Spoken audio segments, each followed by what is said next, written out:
Dia das Mães. Mas eu posso dizer para vocês que não é só esse dia, né? São todos os dias, né? Infelizmente, mas eu acho até bom a gente ter um dia, vamos dizer assim. É o dia que eu não faço nada. Eu não faço nada, eu já falo assim, ó, não vou fazer nada. Nem cortar uma cebola, não faço nada. É meu dia. Eu gosto por causa disso, só. Amém, queridos? Só que, antes de começar a palavra, eu queria trazer para vocês que essa palavra que o Senhor me deu foi mediante a uma oração, quando eu soube que eu iria pregar. E quando a pessoa até que orou comigo, pediu para que o Senhor falasse algo que a igreja precisava receber. Porque muitas vezes a gente quer trazer algo que Deus tem ministrado à minha vida, mas é a minha vida em particular. E às vezes o que Deus está falando comigo não é o que Ele tem para a igreja. E nós, como somos seres humanos, naturalmente, às vezes nós nos enganamos. E eu não queria trazer algo sabendo que seria um Dia das Mães, né? A gente teria para falar sobre amor, falar sobre um monte de coisa. Só que não é o que eu quero. A igreja não pertence a mim, mas sim ao Senhor. Então eu tenho que estar sensível para aquilo que Deus tem para a igreja. Amém? E o Senhor, nessa noite que oraram, o Senhor me deu um sonho tenebroso, gente. Pensa num sonho assustador. Foi muito difícil para mim. E foi tão real aquele sonho, que o meu marido, aquele despertador dele, eu falo que é do inferno. Porque ele desperta todo dia às 5 horas da manhã, para ele me acordar. Às 5h15. Então, eu sempre odiei aquele despertador. Mas, olha, eu nunca amei ele tanto como nesse dia. Porque era tão real o sonho, que aquele despertador me trouxe, dizendo assim, é só um sonho. Mas é um despertar. E, mediante a isso, o Senhor me deu a palavra. Eu sei que são poucos que estão aqui, mas eu sei que é aqueles que o Senhor queria que eu ouvisse. Amém? Porque o reino de Deus, ele não é em quantidade. Amém? Mas sim qualidade. E vamos lá abrir em Mateus 22:14. E antes da gente ler, nós vamos orar mais uma vez. Amém? Feche seus olhos. Pai, aqui está a tua palavra. É com grande temor e tremor que eu venho, Senhor, no teu altar, pregar, falar aquilo que o Senhor ministrou no meu coração, aquilo que o Senhor tem para a tua igreja. E eu me incluo nela, Senhor. Como eu me incluo nela, Pai. Por isso, Senhor, em nome de Jesus, desperta em nós aquilo que o Senhor tem para as nossas vidas nessa manhã. O Senhor trouxe aqueles que o Senhor queria.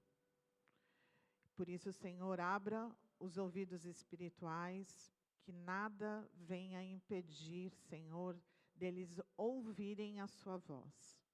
Abra o coração deles, Senhor, como terra fértil, para que essa palavra possa semear no coração deles e dar muitos frutos, Pai. Em nome de Jesus. Eu já repreendo, Senhor, todo o espírito de religiosidade sobre este lugar, Senhor. Eu declaro que sobre este lugar está o teu Espírito e Ele tem liberdade, Ele é a verdade, Ele é o caminho, Ele é a vida.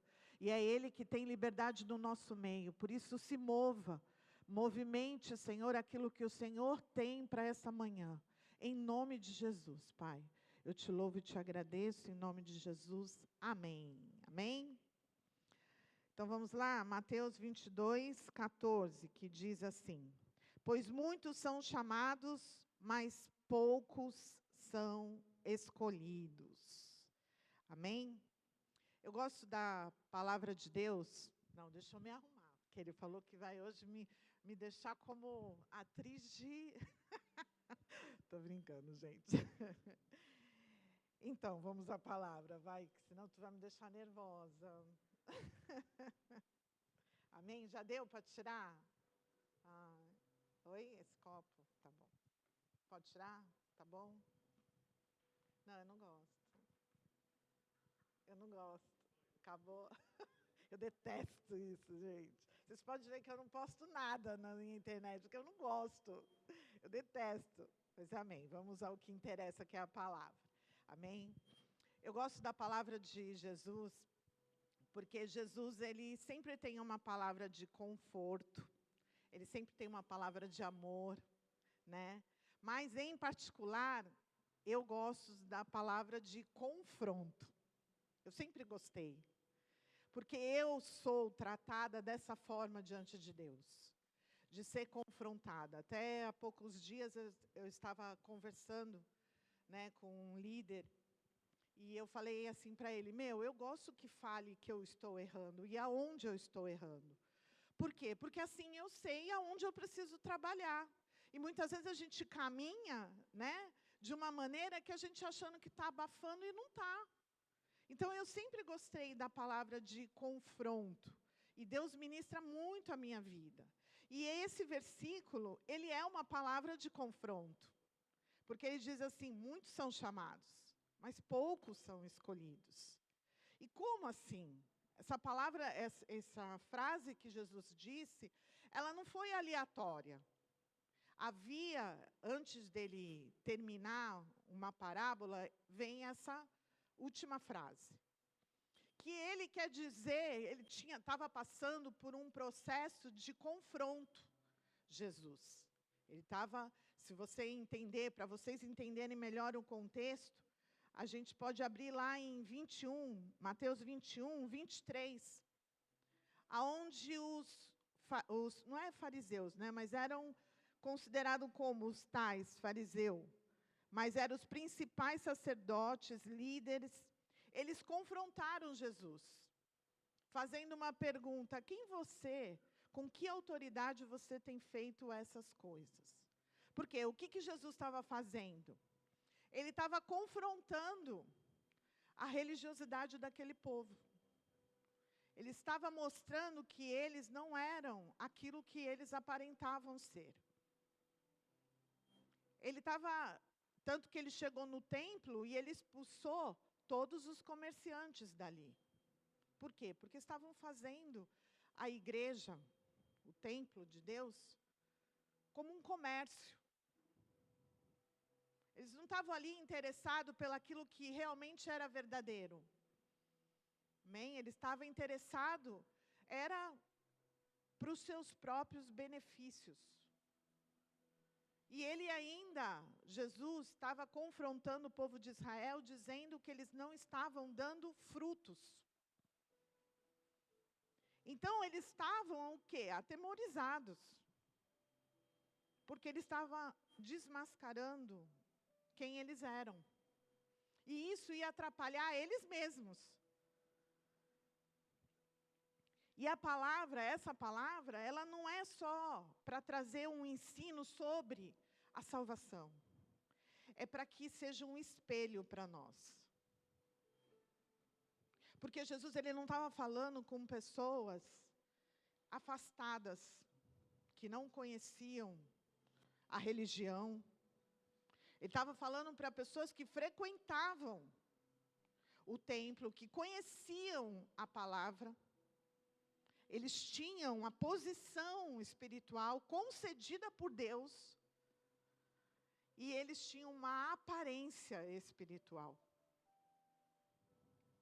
E esse versículo, ele quer nos trazer uma revelação. E qual era a revelação que Jesus queria trazer? É que você pode estar no altar, como eu, posso estar aqui pregando para vocês, mas não conhecer a voz do Espírito, não reconhecer a voz do Espírito, não estar vivendo aquilo.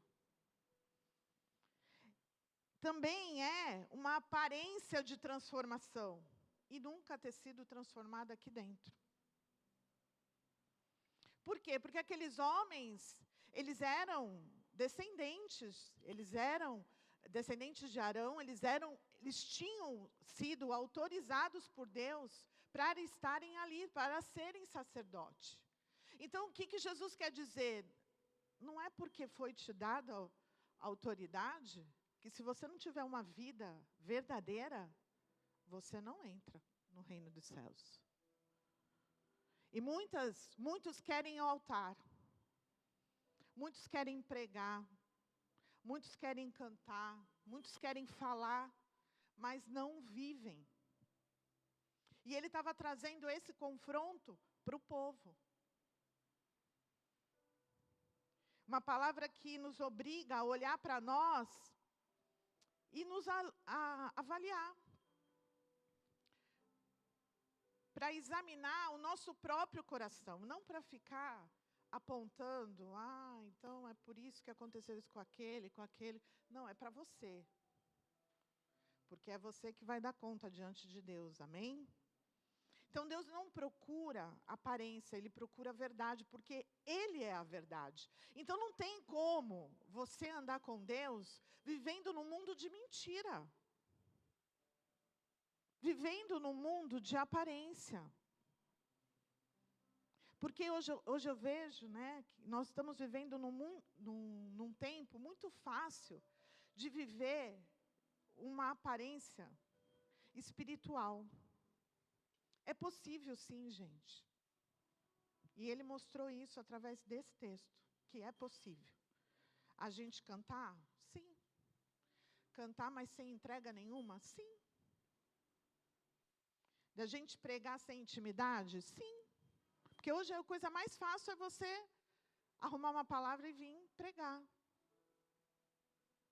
É fácil isso. Servir sem amor? Sim. Levantar suas mãos sem verdadeiramente você se render? Sim. Frequentar cultos, sem se permitir que Deus transforme a tua vida? Sim. Isso é possível. Mas Jesus, ele nunca se impressionou com a aparência. Os fariseus, eles tinham todo o conhecimento, posição, reconhecimento, mas Jesus dizia que o coração deles estava longe. E o que a gente precisa nos perguntar?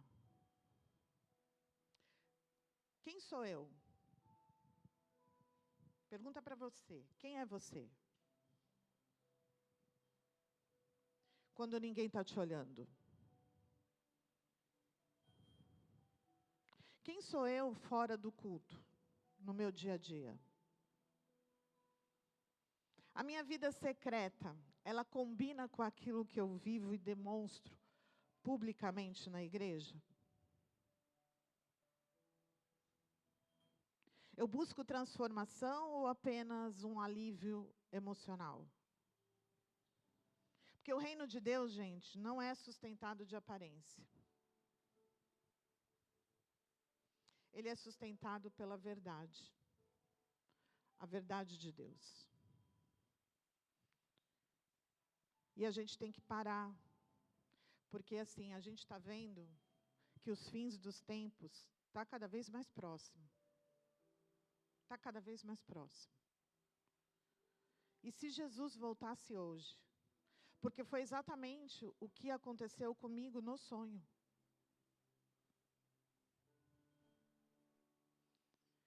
Eu tinha pecado no sonho. E eu não queria contar o meu pecado. Por quê? Porque eu ia perder o meu cargo, eu ia ser desmascarada, todos iam ver quem eu era aqui dentro. E eu estava preocupada era com isso. E não estava preocupada com arrependimento. Que eu estava perdendo a minha salvação e Jesus voltava exatamente naquele minuto. Então eu não tive nem a oportunidade de me arrepender. Eu estava preocupada, como é que eu vou contar isso para o pastor? Olha a minha preocupação com homens que não podem me levar para o céu. Olha a minha preocupação. E agora? O que as pessoas vão dizer?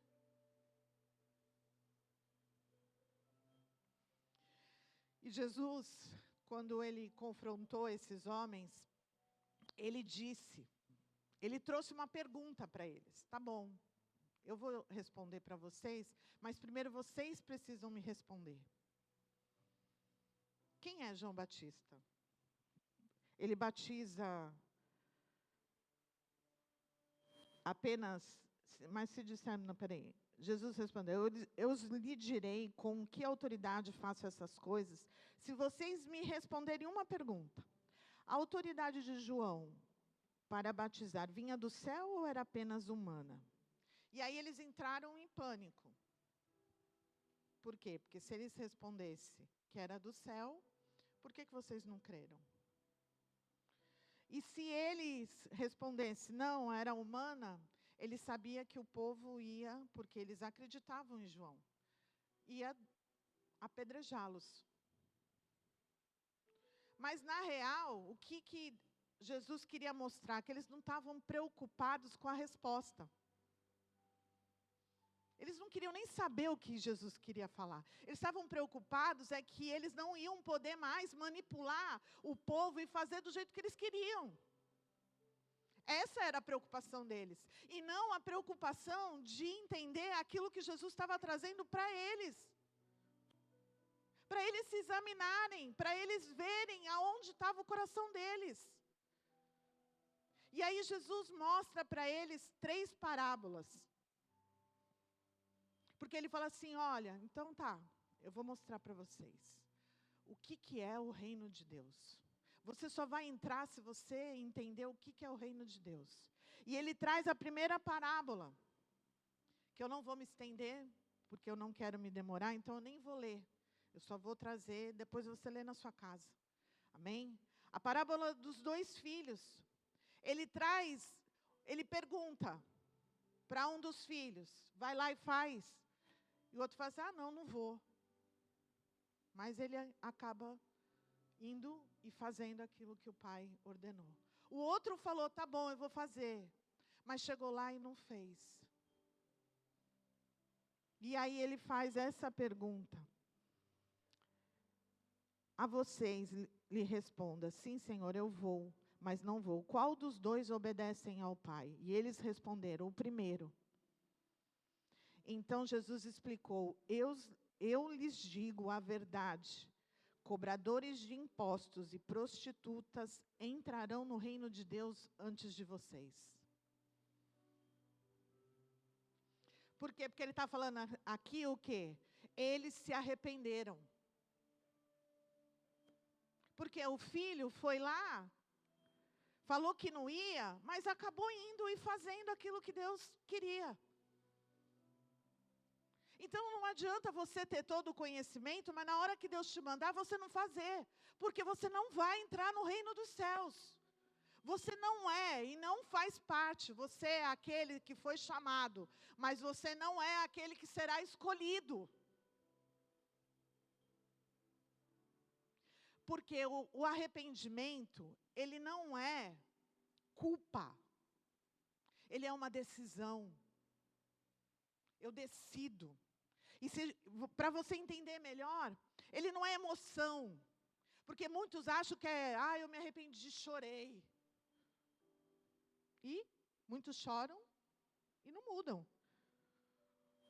Não é emoção.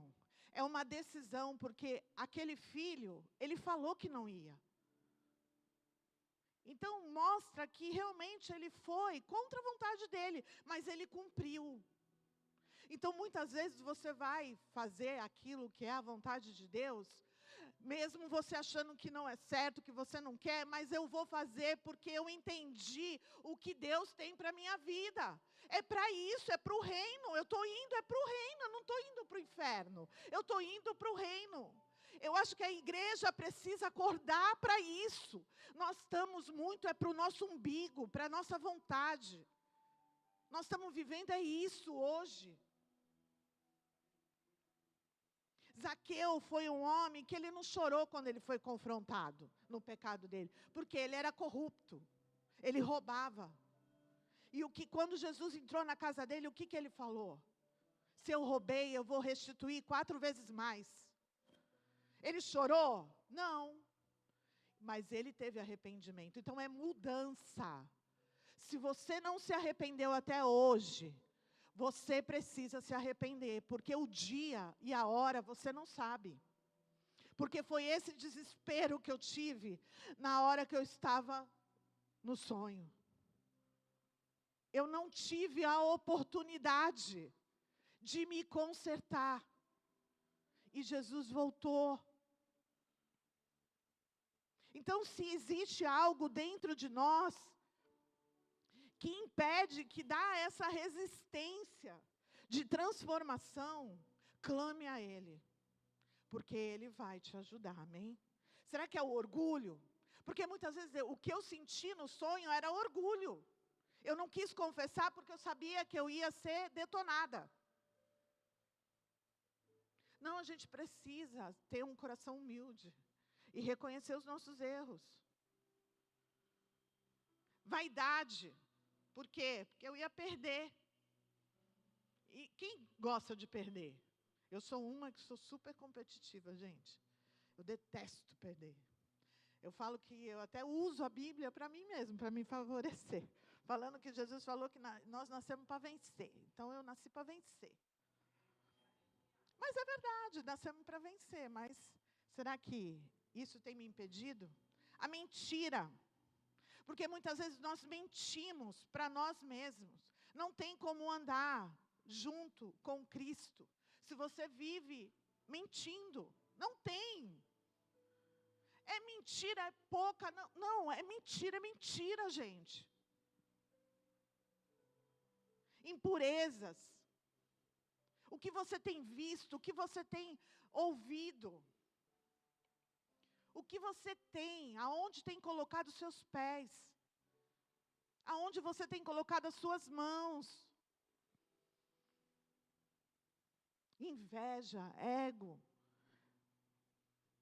Porque ser escolhido não é nunca errar. É nunca parar de se render. Essa é a diferença. O escolhido não é que ele aparenta perfeição. É quem se permite que Deus o transforme. É quem se permite ser confrontado, reconhece e é mudado. Amém? A segunda parábola é a parábola dos lavradores maus. E, se você ler, eles queriam, era a herança. Eles estavam preocupados, não com o dono da vinha, que é Deus. Aqui a representação é de Deus, amém? Eles estavam preocupados com aquilo que eles poderiam ter do dono da vinha. E uma das maiores crises espirituais dos dias de hoje é que muitos querem as bênçãos, os milagres, as curas, a provisão, as portas abertas. Todo mundo quer isso. Mas ninguém quer a cruz, porque cruz é o quê? É matar o teu velho homem. Ninguém quer renunciar, abrir mão da sua vontade. Ninguém quer santidade. Também não é bem assim, nós estamos em outros tempos. É inegociável. Santidade de Deus é inegociável. Submissão ao Espírito de Deus. Obediência, ninguém quer. Então a gente precisa perguntar para Deus: eu amo a Deus ou apenas aquilo que Ele pode me dar? Eu vou ser bem sincera para vocês. Quando vim para Jesus, eu vim pelaquilo que Ele podia me dar. Não por aquilo que Ele era. E muitas vezes a gente ainda busca isso. A gente faz jejum, A gente faz quantas semanas de oração. Por quê? Porque a gente vai à busca do que a gente quer. Mas alguém vai orar, jejuar, para saber qual é a vontade de Deus para a sua vida? Aí, às vezes, quando ouve, não é bem assim. Por quê? Porque vai ter que renunciar, né? Será que eu vou continuar servindo, mesmo não sendo reconhecido? Será que eu vou continuar adorando a Deus, mesmo quando Ele não me responde? A minha fé depende no que Deus faz para mim ou por aquilo que Ele é? Porque muitos querem Jesus como Salvador, mas não quer Jesus como Senhor. Senhor, você não tem vontade. Você só obedece. Então, o reino de Deus, ele não pertence apenas para aqueles que são chamados. É para aqueles que foram e aceitaram ser governados pelo Rei. O maior perigo espiritual é perder a sensibilidade do Espírito Santo.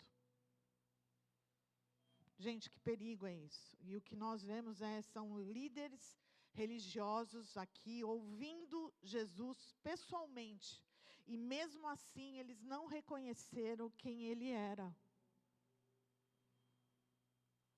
É isso que faz a religiosidade sobre as nossas vidas. Isso é assustador. Porque é possível, sim, conviver com o sagrado e ser profano. É possível. Por quê? Porque a gente endurece o coração. O pecado nos leva a isso. E uma das perguntas mais sérias que você precisa fazer nessa manhã para você é: o meu coração ainda se quebranta na presença de Deus? Será que eu ainda ouço a voz do Espírito e me corrijo? Ainda tenho temor de Deus? Porque eu vejo que as pessoas não têm temor. As pessoas fazem não pensam em nenhum momento naquilo que Deus está vendo você fazer. Você acha que você faz no oculto, mas não é o oculto a Deus. Ainda existe arrependimento sincero dentro de mim? Faz essa pergunta para você.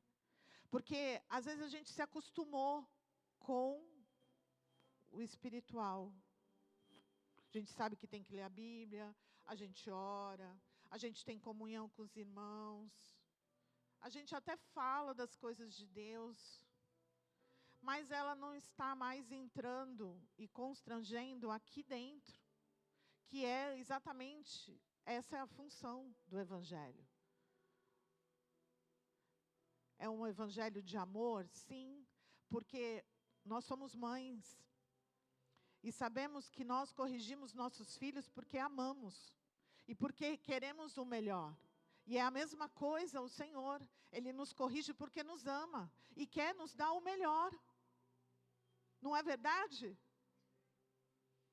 Mas um coração endurecido, um coração religioso, ele não endurece da noite para o dia, ele endurece aos poucos, gente.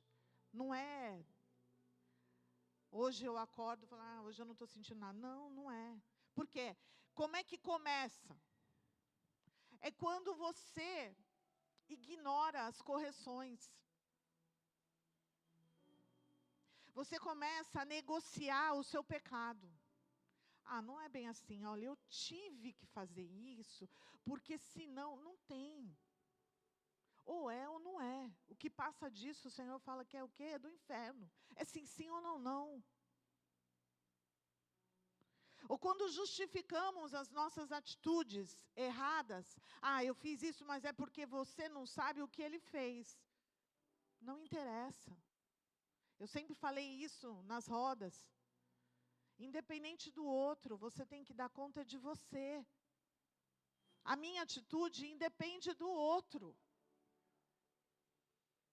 Agora, quando nós nos acostumamos com o erro, achando aquilo, colocamos isso como natural. E não é natural. Esses são para os chamados, mas não para os escolhidos. Amém? E ele entra na outra parábola. Então, ele está falando para eles, olha, sobre os lavradores maus, eles queriam a herança. E Jesus disse, vocês nunca leram na Escritura? Ó, Jesus confrontando eles de novo. Vocês não conhecem tanto a palavra? Só que vocês nunca leram? A pedra dos construtores rejeitaram, se tornou a pedra angular. Isso é a obra do Senhor e é maravilhosa de ver. E eu lhes digo que o reino de Deus lhe será tirado e entregue ao povo que produzirá os devidos frutos. Então ele está falando aqui o quê? Que é o fruto, vai mostrar quem você é. Ele estava confrontando o povo de Israel, dizendo assim, ó, vocês não têm frutos. Agora esses têm. Então eles vão entrar.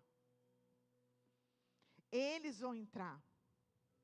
E ele está falando que ele é o construtor. O construtor, ele se torna a pedra angular. Então não tem como. Aquele que se levantar contra essa pedra, que é Jesus, vai ser destruído como pó.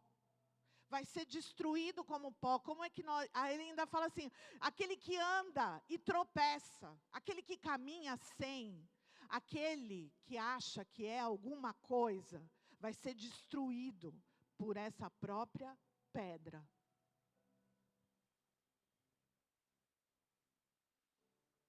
E aí ele entra na última parábola, que é do banquete, do casamento. Que ele disse assim, esse eu vou ler. Jesus lhe contou outra parábola, disse ele, o reino dos céus pode ser ilustrado com uma história de um rei que preparou um grande banquete de casamento para o seu filho. E quando o banquete estava pronto, o rei enviou aos seus servos para avisar aos convidados, mas todos recusaram de ir. Então ele lhes enviou outros servos que lhes dizem, já preparei o banquete, os bois, os novilhos gordos foram abatidos e tudo está pronto. Venham para a festa. Mas os convidados não lhes deram atenção e foram embora. Um para a fazenda, outro para seus negócios. E outros ainda agarraram os mensageiros e os insultaram e os mataram. Aqui ele está falando que Deus está falando para assim, gente, já está tudo preparado. Eu mandei o meu filho para morrer por você. Então, preparado revela o quê? A salvação, a graça, o perdão. Já foi liberado. Já está tudo aqui. Eu estou falando de vida eterna. Acesso ao Pai. Aponta Jesus na cruz. Esse era o convite, já foi consumado. Já está tudo preparado. Esse é o convite, ele chama cada um de nós. Venha para a festa. Já está o banquete marcado, a mesa. A gente vai sentar na mesa com Ele. É essa mesa que deve arder dentro de nós. E não arde, não queima mais. Por quê? Porque nós estamos preocupados como eles. Um tinha fazenda. O que é fazenda diante do reino dos céus? Isso são as desculpas que damos para quando é aquilo de sentar na mesa com Deus. Ele está te fazendo um convite. E eles recusaram. Deus, Ele tinha um povo escolhido, guardado. Um povo escolhido. Jesus veio para os escolhidos. Ele veio, mas o povo não quis, o rejeitou, matou. E aí ele ficou irado. Pode ler, isso aqui está na Bíblia, não sou eu. Ele ficou irado. Eu dei o meu filho por amor a vocês, e vocês o rejeitaram. A gente rejeita quando a gente não quer ser transformado, quando a gente não quer renunciar, quando a gente não quer matar a nossa velha carne. É aí que nós rejeitamos o grande convite. Não dá mais para vivermos dessa forma. E ele manda, vão. Os servos aqui são os profetas, são os líderes. Aqueles que Deus mandou te apresentar o convite, a salvação. E aí ele fala, olha, peguem, saiam dando convite para todo mundo. E isso se estendeu a nós. E nós temos hoje acesso. E entrou todos na festa. E o rei foi lá ver aquele povo. E o que me chama a atenção é que havia uma pessoa que estava naquela festa, mas não estava vestida conforme era necessário para estar naquela festa. Vestes nupcial. Era uma veste de honra. E o rei viu. E falou para ele, o que você está fazendo aqui se você não está com a roupa? E ele não soube responder. Amarre-o e lance ele fora para queimar no enxofre. Aqui é a representação do dia que nós estaremos no juízo. Você não vai entrar no reino dos céus vestindo a roupa que você quer. Você não vai.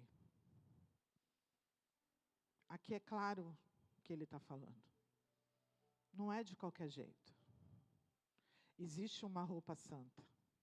Existe a veste de justiça de Deus.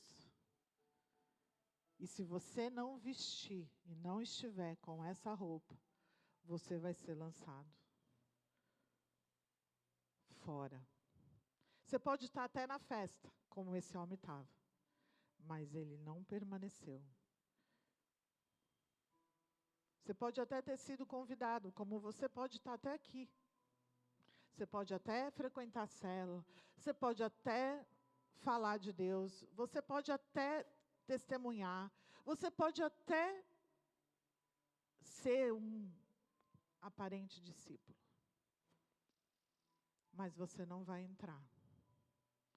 Porque muitos são chamados, mas poucos são os escolhidos. É dessa forma.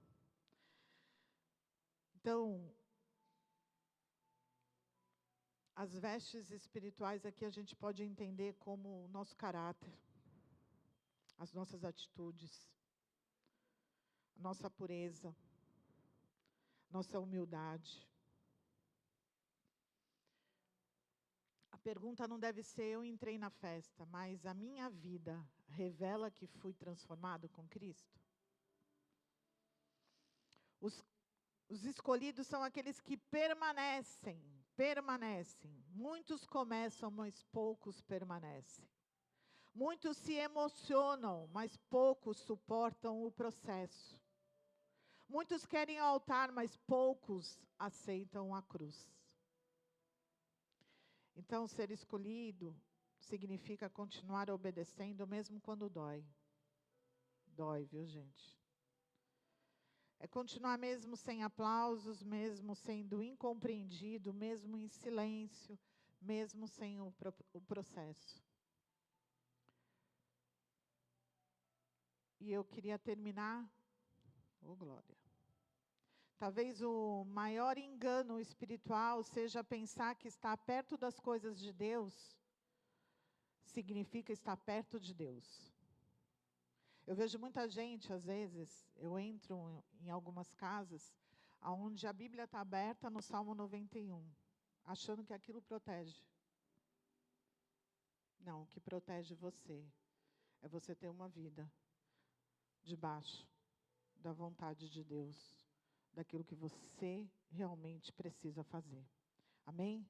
Judas, ele andou com Jesus. E ele se perdeu. Ele esteve à mesa, ele ouviu as pregações de Jesus, ele viu os milagres, mas não houve arrependimento. Os fariseus conheciam a lei, então o conhecimento, ele só te traz um peso maior. Porque você não vai poder chegar diante de Deus e falar que não sabia. Amém? Porque eu vejo um monte de gente falando, mas a Bíblia fala isso, a Bíblia fala aquilo. Fala para você. Viva você. Porque cada um vai dar conta de você. Os convidados ouviram o convite, mas desprezaram a festa. Por isso essa palavra não é para gerar medo sobre ninguém. Amém? Mas é para gerar um despertamento. Porque foi isso que o despertador do Léo fez sobre a minha vida. Foi despertar. Que você seja despertado nessa manhã. Que você entenda. O convite é para todos, todos. Mas poucos serão os escolhidos. Amém? Então produza frutos, em nome de Jesus. Permaneça até o fim, porque vai valer a pena. Viver para agradar o Rei e não a si mesmo. E hoje o Espírito Santo vai fazer uma pergunta para você. Você quer apenas frequentar o reino? Ou você quer realmente permanecer no reino? Amém? Feche seus olhos. Baixa a sua cabeça.